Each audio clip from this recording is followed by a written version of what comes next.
I'm one of those melodramatic fools.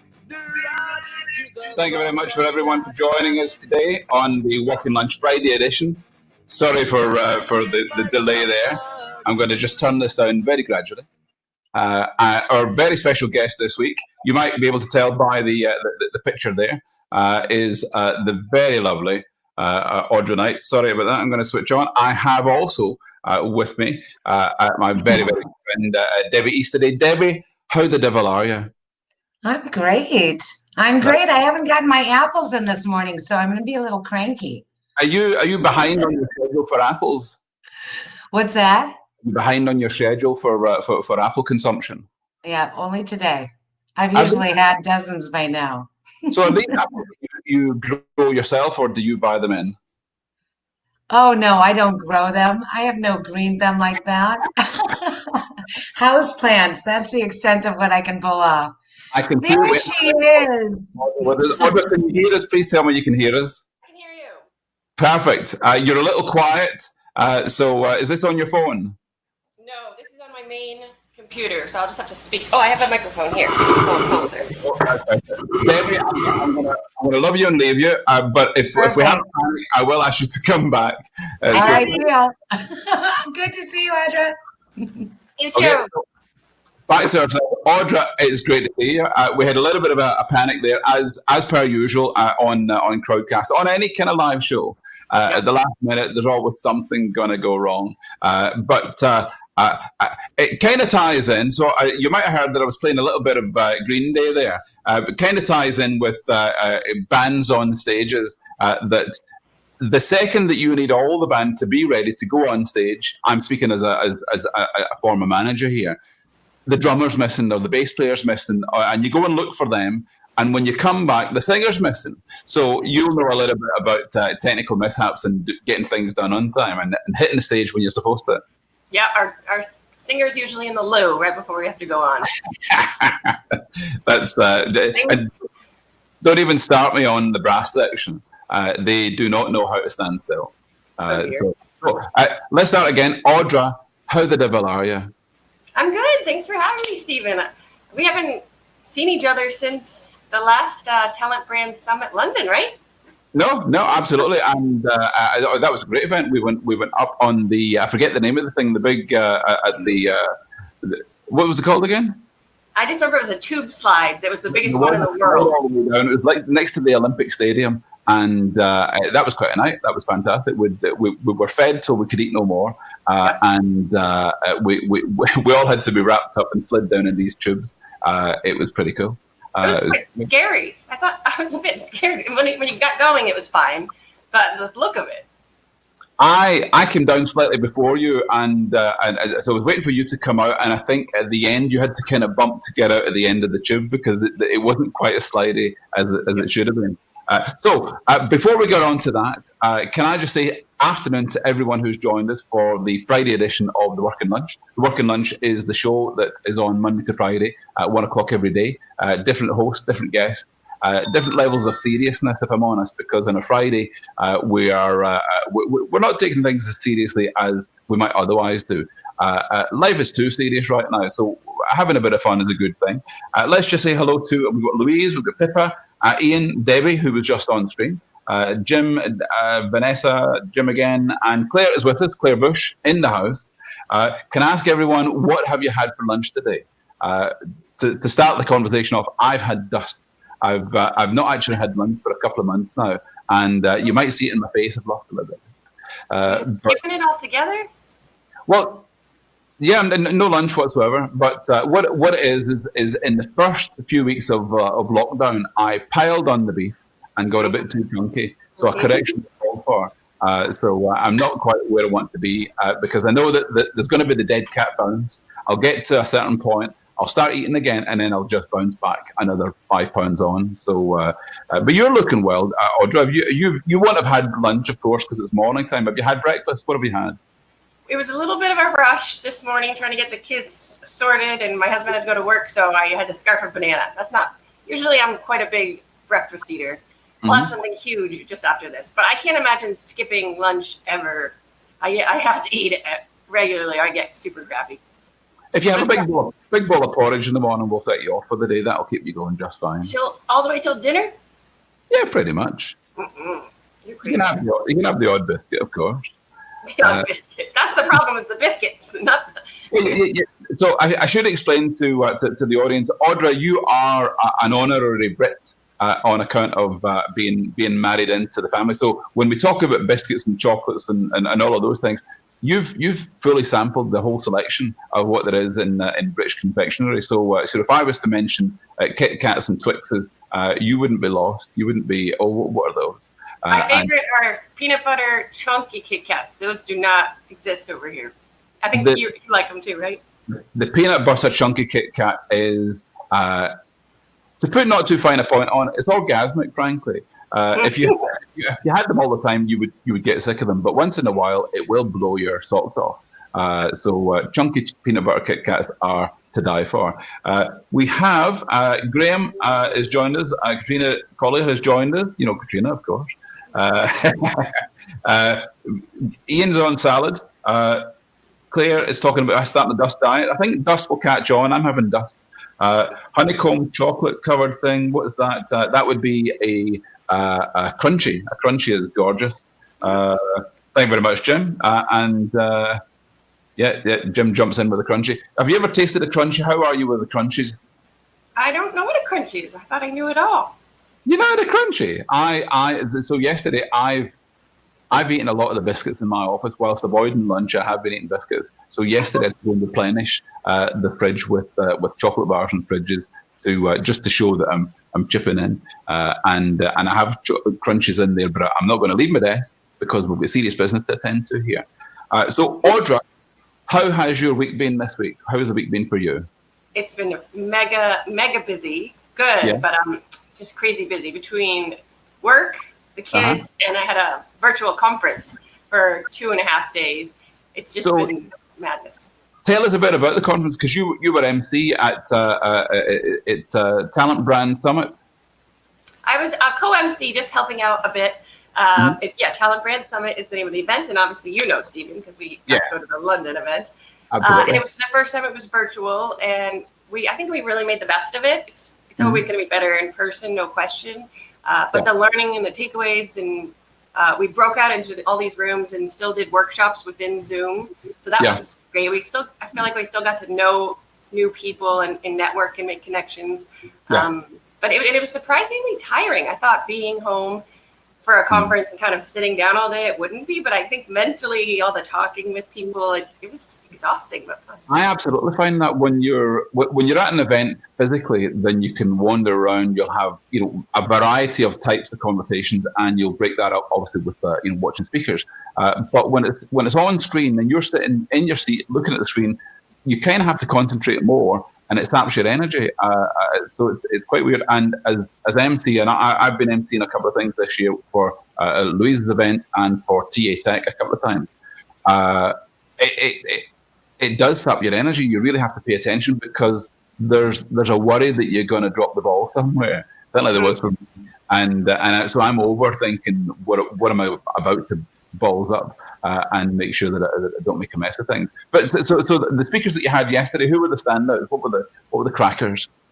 Oh, good question. I think one named Barry Paulet was really good. Yeah. She talked about different types of. We talked about everything was specifically employer branding, so it wasn't a recruitment conference. Yeah, it was all branding. We talked about everything from different tools. It's a really safe space because it actually is vetted. You have to be practicing employer branding, and they won't let salespeople or vendors in the workshop. So we could be really honest and be like, this tool is complete rubbish, or we can say this tool is amazing. And so it's kind of good to dish the dirt and help each other out. But what else was good? They sent these. Can you see the care packages they sent? I didn't. Swag. Oh my gosh, the swag was insane. I have some here. With the swag jars. All sorts of crazy, like this drink mix, since we can't drink together. Cocktail flavored jelly beans. I heard the beer ones are gross, so I'll send those to you. But yeah, I don't know if I mentioned last week. I got a very nice gift from the people at LinkedIn, which included these. I saw that. So, JBL quality headphones. Thanks, LinkedIn. What did you do to get that? You filled out a survey, right? I filled out a survey on LinkedIn events, and now this right now should be streaming to a LinkedIn event near everyone right now. It should also be streaming to Twitter and Facebook and YouTube and Twitch. Would you believe Twitch? That's one thing I want to talk to you about. I didn't even know LinkedIn events were a thing until you sent me this one, and I was like, where do these come from? And then at the conference, LinkedIn was one of the sponsors. Yeah. And we were kind of all grilling them about events, but they actually didn't quite know so much yet because I think they're so new. So pros and cons about LinkedIn events, and hopefully this will be of interest to people watching. LinkedIn events, you can set up, you'll know about events on Facebook. So you can set an event on a company page or a group that you manage. Now, as an employer brand person, then this is in your wheelhouse. So on LinkedIn,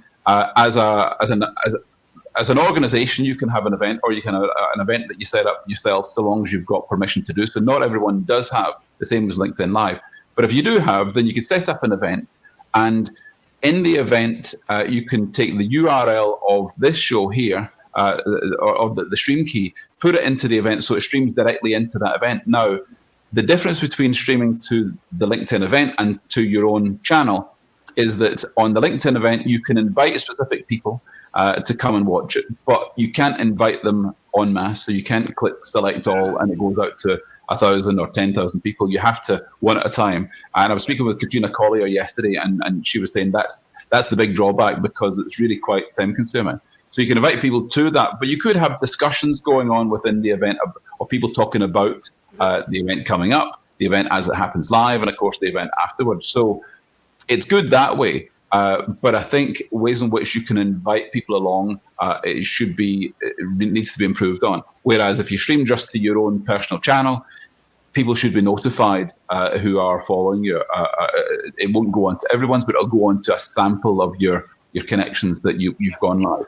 I know that you're a streamer. You've been streaming for years. You did the show with Katrina Collier for a long time. Do you stream to LinkedIn Live? I don't even know if I have it, to be honest. I have to look. You must. What am I going to stream about? I don't know. You're the employment branding guru. Yeah. So, well, with the events, what I saw, and just from the one you showed me, it looks like you can only invite your connections. Is that correct? Because then they were saying we could use it for hiring events and employer branding, but I'd have to be connected to all the people. It does seem to be that. So there are people outside your network, and there are ways in which you can refine the list of people that come up that you can select from to invite. So you could say only people in the UK. You could say only people at this company. You could say, so you could have a search there, but those on the list of potential invitees are only those that you're connected to. So it does limit that. My number of connections in LinkedIn is not nearly what loads of others is. It's about, I don't know, 9,500-ish. But if you've got a small number of connections, then you're not really going to have too much choice that way. Katrina says there, she didn't say it rightly. I'm trying to be diplomatic, Katrina. I also think, though, that their search is rubbish, because I put in UK, like you said, and I came up with like 3 connections. And I know I have more than... I tried to look for Claire, and she wouldn't search, and I'm pretty sure I'm connected to her. So I think they need a lot of work. I think they kind of pushed it out. Yeah, that is peculiar. Fast. The thing to remember about LinkedIn is the LinkedIn platform is on maybe 4 or 5 different systems that loosely talk to each other. So when you're putting jobs on, or if you're involved in groups and discussions and so on, or if you're doing any number of other things, then you'll be hopping from one platform to the other, and they don't all talk to each other well. So there is that. Katrina says clearly blocked you. James Whitelock, what time do you call this to be turning up late? That's just not on. So in the drama that you've had this week with your event, that was over 2 days. And balancing work and balancing going out in the lake, frankly, which I'm quite jealous of. Audra has been sharing on Facebook lives of the boys out in the lake, which I don't have a lake just outside my door, so if I did, I'd be out in the boat every day. But I'm just totally jealous of. So it's well, it is a challenge. When I was at that conference, it was 80 degrees. Well, this I guess Fahrenheit doesn't matter, but they were out in the boat, and I was sitting there on my computer thinking, "Wait a minute." That's not right. Yeah, who arranged this at this time of year? Surely we can do this in the winter. Yeah, it has been great though for the kids to get out. It's perfect time that they can be swimming, and they've been thinking this COVID thing is amazing because they don't miss school one bit, and they've been playing video games and swimming. Yeah. No, I have to ask with the COVID lockdown and all, and obviously in the States, people are talking about kids going back to school, at some point. But being a musical family, how are music lessons for the boys going? Terrible, because they were taking piano lessons and we had to stop as soon as it all happened. And I can't teach them piano, so that's a bummer. One sad part. But as soon as we can, or it's safe, they'll pick it up again. Yeah. But so band is a whole other question. I don't know if we'll ever play out again, or there'll ever be shows again. All the venues are shutting down. So that ties in with the the live events for recruitment and so on, that everyone's going to have to do things in different ways. So you can't see sweaty grubby pubs with bands playing in the corner, or not in the same way. That's what I like. Well, everyone likes a sweaty grubby pub. That's my pub of choice. But have you not looked at ways in which you can be streaming from your basement? You and him indoors, and all you need is the other fellow on drums, or get a drum machine. No, because that's totally pants to not have an audience and just to be holding your phone up and hoping that someone is watching. Like the whole point of a show is you see people jumping around or dancing and singing along, and it gives you energy. And same reason I don't like doing webinars. There could be 1,000 people on the other end, but you can't see their faces. You don't know if they're watching. It stinks. So so whether it's bands or webinars, you do need to have the feedback somewhere or another. So we've got the chat on the side. Debbie here says, streaming doesn't give you the live audience buzz. Well, I'm getting a buzz from Debbie saying exactly that. Katrina says we're losing theatres. Dead air. That's that too. Theaters, all sorts of music and arts, nonprofit businesses. That's been really sad this times. We can have that. I come the month of August, I typically help out at the Edinburgh Festival with some events and do podcasting with stand-up comics and so on. And it's not happening this year. It's been cancelled. It's the biggest festival in the world, biggest performance festival in the world, and it's just not happening. We're gonna see if we can do some stuff online, but it won't be the same. But bringing it back to recruitment, which is what we should always do on the working lunch. It is the recruitment working lunch after all. How does that sort of thing, where you're not having live events or you're not having live meetings, how has that impacted what you're doing from a branding point of view? Because branding is all about getting the message out there, getting the tone out there. Yeah, I mean, I think most of what I was doing was digital anyway. Mm-hmm. So in that sense, it hasn't changed. I think it's been affecting internship programs and those types of things where you'd go to campuses. Art, we do have an internship program this year, and I have one. But the interns are all remote, which is I feel bad for them because you don't get the same experience. But they still have one. So many companies have just canceled their program altogether. So I'm grateful that we still have one. So that's, I think, most affected. But when it comes to my work, it's all mostly online, like our careers website and any advertising. So I don't think it's changed in that sense too much. Mm-hmm. Yeah. Moving on from that side of things, Audra, what have you seen in the news this week that's jumped out at you that's recruitment, HR, and the world of work related? Because, well, I suppose everything is really, but what's been the big thing that's occurred to you? Well, I'm not sure how recruitment related, but it's work related. But I think, what about Kanye West for president? What do you think about that? So I'm going to put it out there. It's barking mad. Especially they were talking about who's the fella Olsen, the crazy preacher guy, as his VP. I didn't even hear that. It's crazy barking mad, and but we said this about Trump, didn't we? Well, absolutely. So no one should take it seriously, except it should be taken seriously enough just to give him a kick in the backside and say, look, sort yourself out, because there's serious business to be attended here, and it'll pull votes. It seems to be it's the same sort of press ruse that Trump used to do. Trump never wanted to be president; he just wanted the PR. And I suppose Kanye's got a new album out, hasn't he? So I understand that Kanye is now a billionaire, $1.3 billion. Is that because of his wife or himself?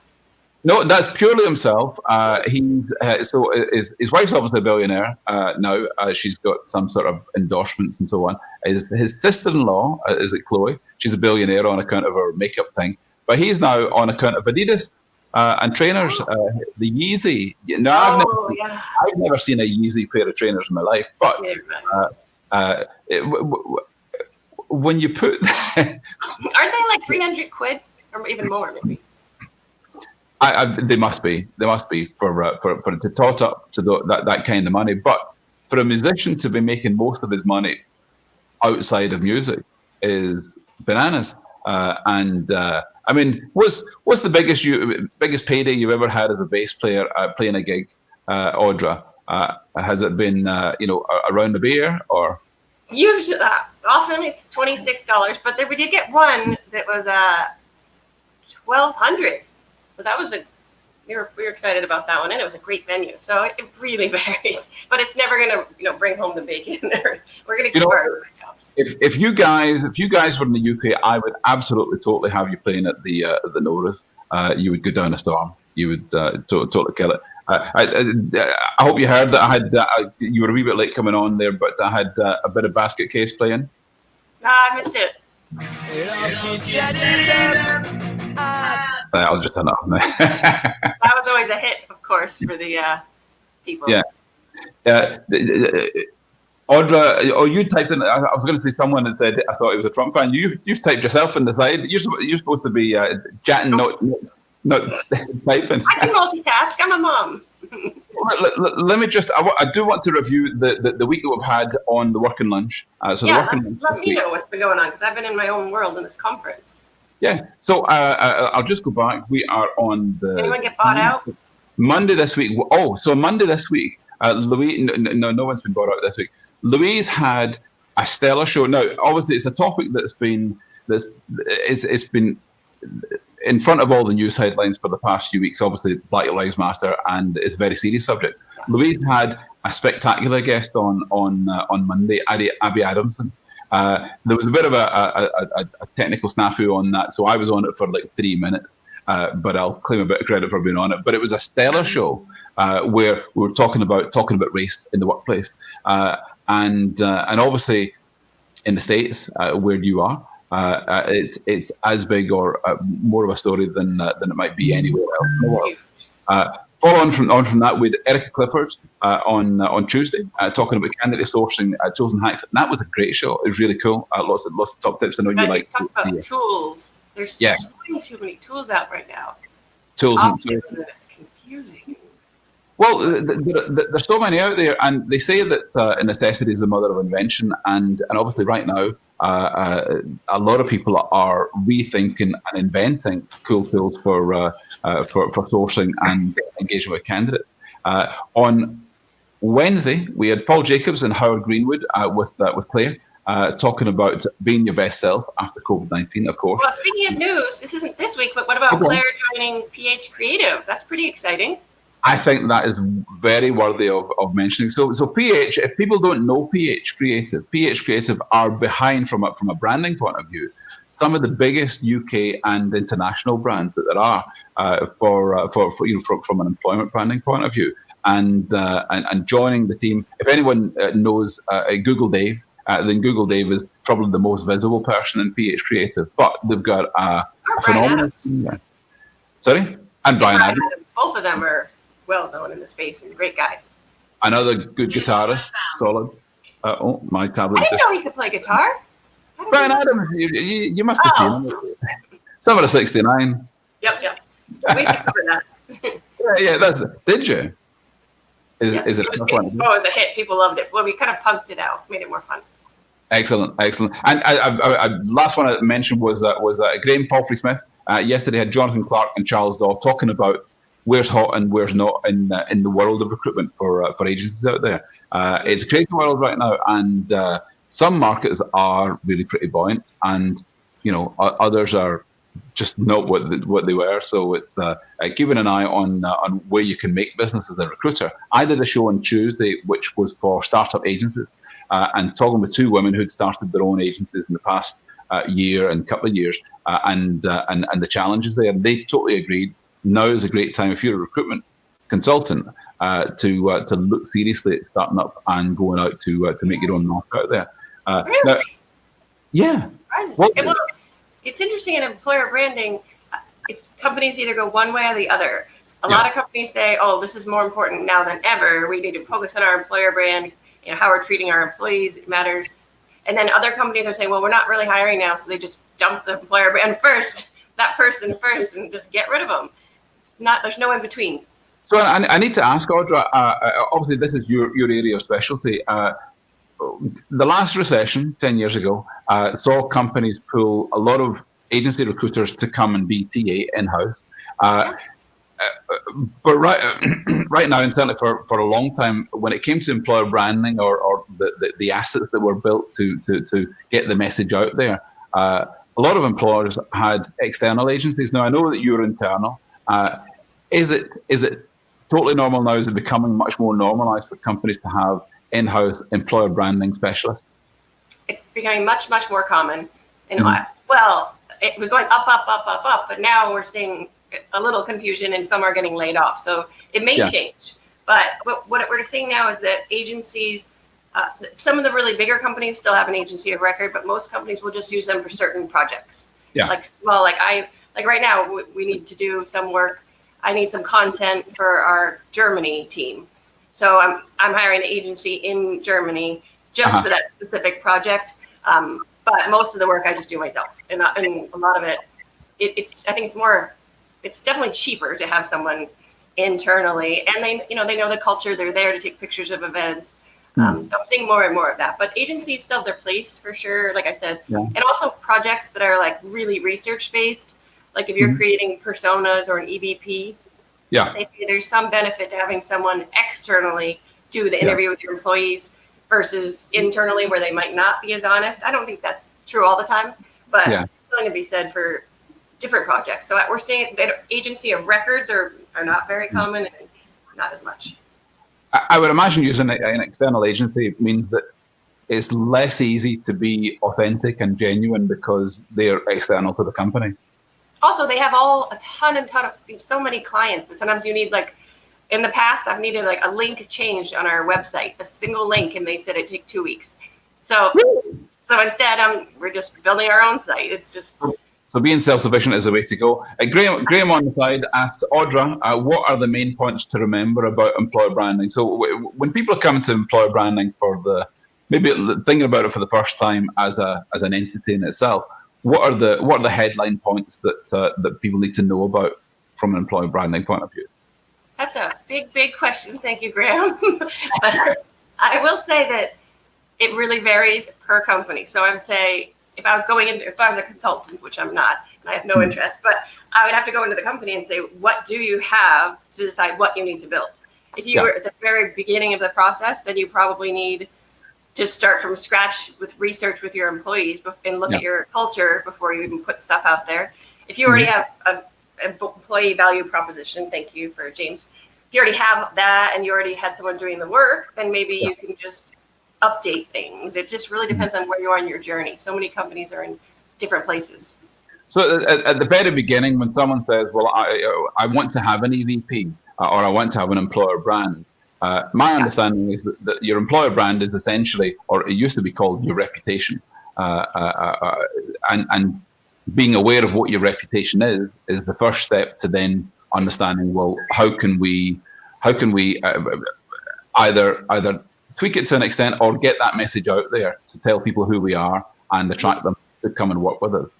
Well, the funny thing you said there was if they say, I want to have an employer brand, well, you have one. Either way, you have one. It could be, and not even good or bad, because some companies to me sound absolutely terrible, but to someone else, that's great. So it's not that they're good or bad. It's just it is what it is, and you just want the right people to know what it is so they can say it's for me, or no way, this is for me. Like my company is growing and changing all the time, and I love that. Some people want stability and would say, no, I need to know.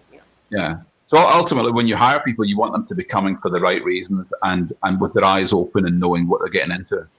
That's the most important part.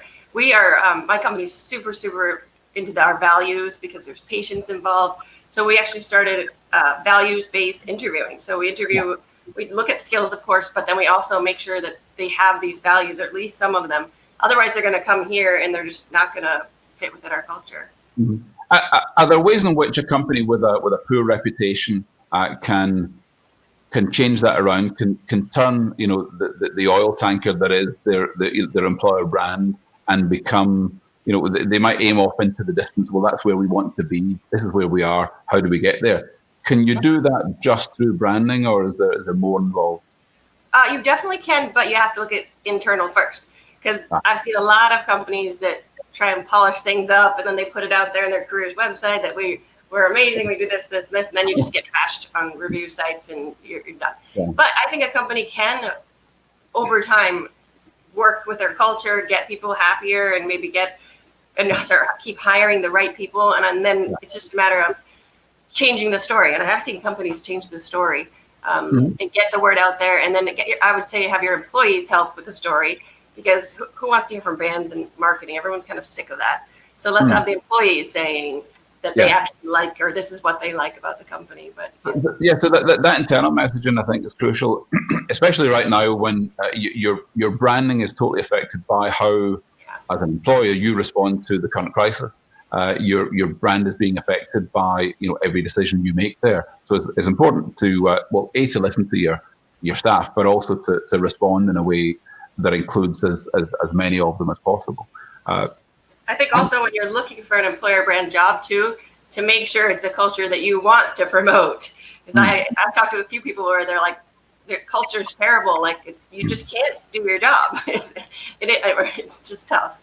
I've often spoken with people who they're working in a company and they'll point to the adverts they have for new staff, or the marketing messages that they put out, and they'll say that's nothing like what it's like to work here. And so there's a mismatch. So I imagine good employer branding is also about retention as well. It's not just hiring new staff, but holding on to the best people that you have and making them feel included. Yeah, it definitely, but I think that is a challenge. A lot of companies, you have your employer brand person here over in recruitment, you have your internal communications or engagement still in HR, and but I don't think that I think as a community we need to work on bridging that gap and making sure that we're really working together. And then also just content. Our internal communications does like these blogs, and it's all this beautiful pictures about the events, and it's all internal. So I'm like, oh, we got to share this externally. So I think we could all work on bridging the gap, but it's so important. If you hire the right people and they stay and they're happy, then you can then share that externally. So, of course. In terms of the event from this week, obviously that's Will Staney and Bride Cheney are the main people behind that. Is there another event coming up for the same organization? Do you like doing that? They're talking about possibly a virtual European event, but I don't know if that's going to happen or not, to be honest. But I do have eBrandCon, which is Employee Brand Strategies Conference, coming up in 3 weeks or so. So that'll be another fun one. And that one, I'm the only MC, so that's going to be, I'm going to have to be mentally prepared. And it's 3 whole days, too, so that's going to be interesting. That would be great. That would be fantastic. Yeah, it'll be fun. I just got to be, I'll need some crunchies for energy. Yeah, well, I'll send an emergency ration of crunches and peanut butter Kit Kats over to you. So next week, what do you have coming up next week, Audra? What's in the cards for you? Quiet work week, hopefully, but you never know. Yeah. I think just get back to my work, focusing on that. I'm working on all sorts of exciting projects. I've been lucky that our company's still doing well, and they're treating the employees amazing. They've sent us cookies and care packages and made sure we all have the right equipment. I feel so grateful that they are treating us really well. Yeah. So in terms of getting a bit more serious, in terms of response to the current catastrophe in your specific local area, what are the key things that are picking up? Do you see shops opening, hairdressers opening, businesses starting back, swimming pools, restaurants, that sort of thing? How is that going? It's surprisingly all starting to just open up, and people aren't even wearing masks as much. And Oh, really? it's interesting because I don't know how that's going to go. I know in Florida, I feel like they opened everything up and then they shut it all back down. So that might happen to us. They opened camps in restaurants. I think you can go inside now. We've just been kind of staying home, but people are walking around even without masks, which I'm surprised. And I don't know what's going to happen, but yeah. The doing a thing here, we had, I think it was up to about 9 million people were furloughed, and the government was paying 80% of their salary. So that was going on for the past couple of months, and they're now talking about tapering that back, where furlough is going to be the amount the government pays for the furlough is going to go down from 80% to 60%, maybe further. But also the people who have been furloughed, they might not necessarily get the job back because, of course, the employer might not have the business to bring them back. But when the employer does bring them back, they're going to get a bonus, apparently. Each employer, for each person that's brought back full-time, the employer, I think come January or February, gets £1,000 bonus for each person. So there's an incentive to bring the furloughed people back. Now, there's a lot of little things like that that the Chancellor here has announced, and things like 50% reduction in prices of going to eat in restaurants. It's subsidised by the government to encourage people to go to restaurants. I think it's up to a maximum of £10 per meal. So if the meal would have cost £20 per head, then the government kicks in half of that. Does that raise your taxes then? How does that work? No, I think it's the bill that you pay. So the restaurant will somehow claim that back from the government for each person who's been in for a meal, which might be a tricky thing to administer, but it's one of the things that the government are doing. But are there little things that you see happening in terms of incentives in the States where you are to encourage businesses to open up, to bring back furloughed employees or employees that they laid off? Does that happen in the same way? I have to be honest that I don't really watch. I don't even have cable, and I don't watch the news. I don't know much about what's happening. Get out of here! I'm kind of in my own world. You don't have cable. You don't watch the news. I find the news just upsetting. I don't want to wake up in the morning and it's just see all the negative and upsetting stuff. So I just don't. I read earlier. Are you a member of the gym at all, Audra? I was before this, but now I've got a treadmill, so I won't be going back. Okay, so I think I saw a picture of your treadmill. The thousands of people have been cancelling gym memberships in the UK. I suppose the good weather encourages people to go out, but obviously as well, it's something that you're paying for that you're not using, and thousands of people have been cancelling them. In the same way, I suppose there must be thousands of people out there who have expensive new cars that have been sitting in the driveway and not getting used. I've only filled up my tank once since February, and I've got a big thing of mice in the babies and the mice in the hood in the bonnet because I've been doing it for so long. My husband had to get them all out of there because I don't drive much. You could just fire up the engine and scare them out. Yeah, but that's not very nice, Stephen. No, it's not very nice. But I'm not a very nice person. Yeah, it's interesting. Even bike sales, boat sales, kayak sales are all just through the roof. Everyone's just saying, I'm going to have my own vacation at home or do what I can at home and not go. The things that you can't get a hold of at the start of lockdown, obviously toilet paper was a big thing. But I think over there, it's kind of over here. It was, and I can only imagine that people have still got mountains of the stuff in their houses. Yeah. But things that you can't buy right now, you can't buy webcams very easily. The price of webcams has gone through the roof. You try buying a webcam. I've got that little cheap one there. I say cheap. I bought it about 5 years ago for £40. Now, if you want to buy one of those, £100. This one I'm looking at just now, I think I bought for £70 a couple of years ago. It's now £150.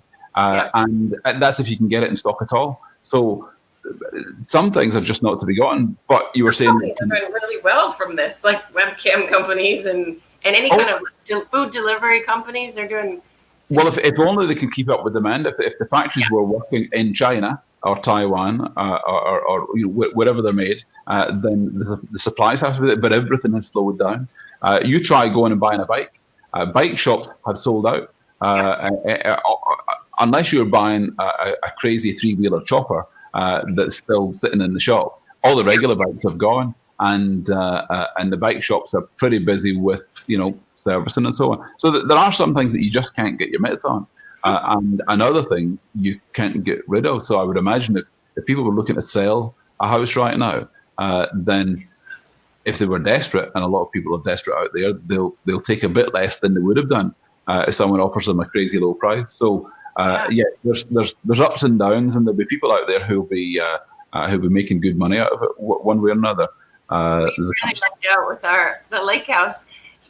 It happened just before all the craziness, and she came over for some reason. She wanted to pick something up. I forget why, the previous owner. And she said, I would have never sold this if I knew it was going to happen. So we lucked out because she would have been stuck, and she probably would want to be stuck in a lake. So we lucked out. But I don't even know how people are selling houses, because how do you show the house? How do people come in to see it if you're in lockdown? I don't. Yeah, virtual tours, or I mean, I've seen tales. Yeah, nobody's going to buy that much money at the virtual tour. Well, if you're spending $200,000, $300,000, $400,000, £500,000 or dollars on a house, then you need to see the place. And of course, if there's a family already living there, do they want strangers coming walking through their house, even with masks on? I mean, you can do everything to get yourself cleaned up, but it's kind of asking for some sort of cross infection. Katrina in the corner says, "I agree, Audra. There are tons of webcams on Amazon. There are tons of webcams on Amazon, but they are all the ones that you don't want. They're all the cheap ones that you would never have bought before. But if you want to buy a Logitech or any of the good ones, then prices are through the roof, and it's the same on Amazon. There's a particular webcam I want to get my hands on. It's a Logitech Brio 4K camera, and normally it's quite expensive anyway. Normally it's about £150. On Amazon now, £350, and they're not in stock, so you have to put it on order. I am a webcam snob, absolutely. You're also a big nerd. You get so excited about webcams. I love a gadget. I love an instruction manual. Speaking of Amazon, though, I really wish I bought stock in them. They're doing so well. Yeah, if you'd shares on Amazon, if you'd shares in the Zoom, I think you'd be doing pretty well about now. I wonder if it's too late for like Zoom or some of these businesses. Do you think it's too late, or should we jump in now? The thing is, whenever something jumps up, you think, "Oh, I've missed the boat. I've missed the the high tide mark." And if I get on now, it's only going to go down. But can you see Amazon stock going down? No, I don't. I'm just letting my cat in. She's freaking out. We do not want the cat to freak out. What's the cat called? Her name's Kiwi. Kiwi. You should go. I said that as if I was calling Kiwi over. She came with that name. She was at a shelter. We don't even know how old she is, so we had to keep her name. Come on. So when she turned up and you tried to call her something else, she said, "No, thank you. My name's Kiwi." Mm-hmm. So she's a very spoiled little girl. Come on. Can you hear her? She's going crazy. I noticed that we're coming up to time. I'm going to quickly just let everyone know what to expect in the next week of the Working Lunch. On Monday, Louise has Justin Sleep. That's not the ballet dancer, is it Justin Sleep? No, that was Wednesday. Justin Sleep talking about what getting back in the game involves and how to stay there. GPS, Graham Palfrey-Smith, has Breno Cordeiro from Brazil with a Brazilian perspective on business and recruitment right now. Graham is back again on Wednesday with Sarah Fitzmaurice and Richard Putley, talking about COVID as a catalyst and focusing especially on Africa. And then Debbie, the lovely Debbie, who has Jeff Thomas and a surprise other guest. How was hiring in the retail industry changed post-COVID? So that's going to be really, really interesting. Next week, the very same time next week, same dial, don't change it. I'll be here with Elke Holland. I have a story about Elke Holland, but I'll save that until next week. Elke also lives on the river. She lives on the River Thames, and she has a jetty at the bottom of the garden. So she's been out on her boat and canoe the whole time. So of all the places to be on lockdown, it sounds pretty good. What did you do, Elkie? Elkie is a recruiter focusing on the IT sector, and it's no mistake to say that Elkie is a real character. So if anyone doesn't know Elkie, then you're going to get an eyeful next week. So on that note, excuse me, we've gotten to the 45-minute mark. Audra, I'm going to say thanks for being my very, very special guest today. As I was saying on Twitter and all the other channels, if there was a top 10 cool list for people in recruitment, then you'd be at the very top of it. So thanks for being my guest today. Thanks everyone who's joined in. Katrina. Thank you. Graham, Debbie, Graham, Katrina. I'm just double checking we haven't missed any questions. Shafiq, I'll get back to you that on assessments and test values. Please join us all again on Monday with Louise. And in the meantime, have a splendorific weekend.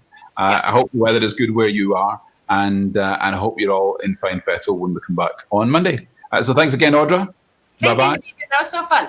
I'm going to pump on some music again so that we can finish off with a bit of Green Day. If people don't know, Audra is the bass player in the Green Day tribute band. Hopefully, So, I'll in the future. We'll see. Bye, Audra. Bye, everybody. Bye, everyone.